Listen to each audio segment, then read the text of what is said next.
La croyance qu'on pourrait se sentir bien tout le temps, partie 2. Deuxième partie sur cette thématique. Si tu n'as pas écouté la première partie, ben, je t'invite à le faire pour voilà, poser un peu les choses, hein, voilà, on met les choses au clair là-dessus, mais en gros, on part du postulat que on ne peut pas s'économiser de vivre des émotions inconfortables en tant qu'être humain.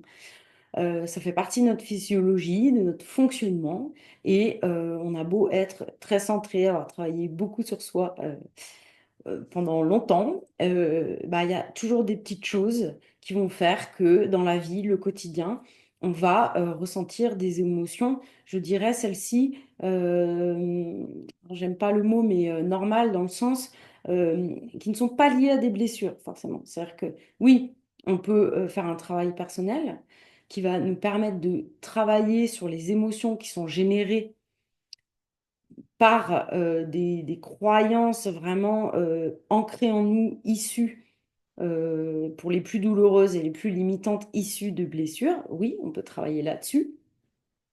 Mais par contre, il n'en demeure pas moins que un être humain normalement constitué vivra toujours des mouvements émotionnels. C'est comme ça qu'on fonctionne. Elles sont porteuses de nos besoins et elles sont nécessaires à notre survie déjà, hein. À la base, c'est ça, on est câblé comme ça. Et nécessaires à notre fonctionnement en tout cas. Donc, comme je le disais, on a des émotions qui vont être quand même plus douloureuses, qui vont venir vraiment nous titiller profondément. Et là, oui, un accompagnement, un travail sur soi, comme on dit, moi j'aime bien dire avec soi, mais en tout cas, le fait d'y travailler va nous permettre de réduire leur fréquence, leur durée, leur intensité. Ça, oui, effectivement, on peut venir travailler à la source, c'est-à-dire ce qui les cause, ces émotions. Ça, oui. Euh, Comme je le dis, il y a aussi les émotions qui sont moins douloureuses pour nous, mais qui n'en demeurent pas moins des émotions normales de fonctionnement humain. Je sais pas, il y a un truc qui se passe pas comme c'était prévu, et tu te retrouves dans une situation où tu vis un peu de stress. Bon, bah voilà, il y a peut-être un peu de peur qui va surgir, hop, et sensations physiques associées à ces ressentis vont être là. On peut avoir un petit passage de colère dans une situation où on ne s'est pas senti respecté. Voilà, c'est tout à fait normal en fait. Mais du coup, quand c'est pas lié à des blessures, ça va euh,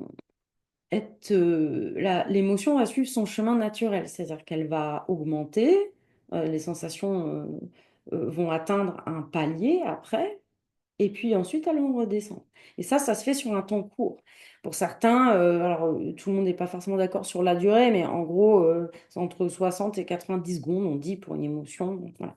Mais on est bien d'accord qu'après, vont s'ajouter à ces émotions-là eh ben, en fonction, comme je le disais, de notre vécu, des croyances qui sont associées, bah, ça peut se transformer en sentiment, ça peut durer dans le temps. Donc, un accompagnement permet effectivement de venir travailler sur ce qui est douloureux, sur des programmes inconscients limitants qu'on porte en nous, sur des croyances limitantes issues de blessures. Voilà, ça, oui, ok.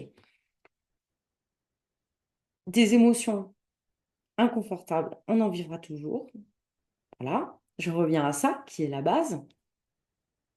Et alors, oui, on peut se faire accompagner pour travailler à la source, ça c'est clair. Mais on peut se faire aussi tout simplement accompagner pour nous apprendre comment gérer ces émotions-là, comment gérer ces inconforts émotionnels.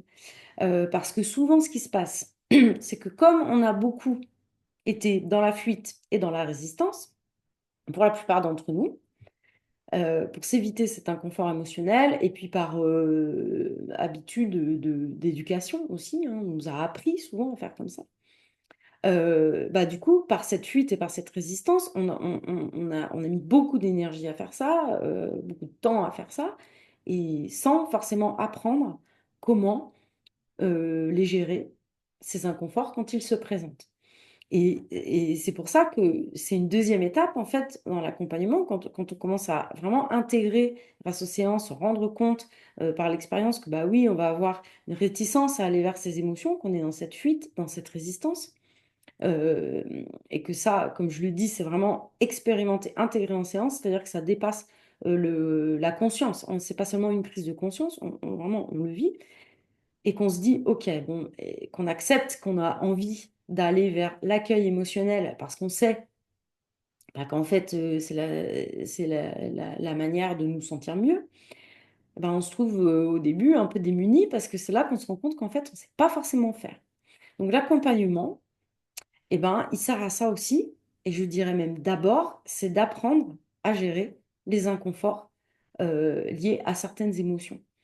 Et c'est vraiment la base, parce que quel que soit le type d'émotion, que ce soit celle un peu, entre guillemets, normale, ou celles qui sont liées à des blessures plus douloureuses, de toute façon, quoi qu'il en soit, on aura à accueillir ça et on aura à faire avec.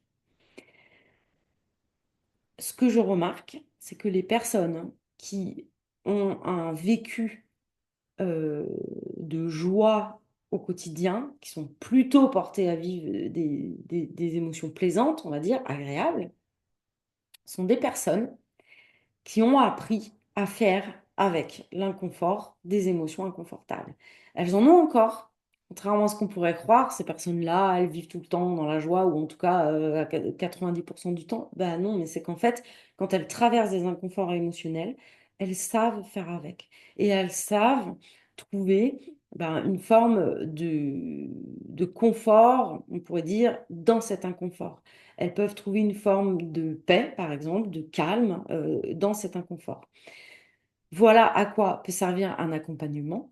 En tout cas, une chose est sûre, un accompagnement ne permettra pas d'arrêter le flot d'émotions inconfortables. Ça, voilà, c'est comme ça. Ça fait partie de la vie et nos émotions inconfortables font partie de la vie.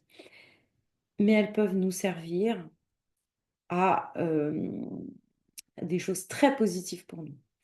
Et ça, on verra dans une autre vidéo, bah, qu'est-ce qu'on peut en faire de ces émotions. C'est une étape qui vient après, parce que je le redis, l'étape de base, c'est vraiment l'accueil de cet inconfort. Ça commence comme ça.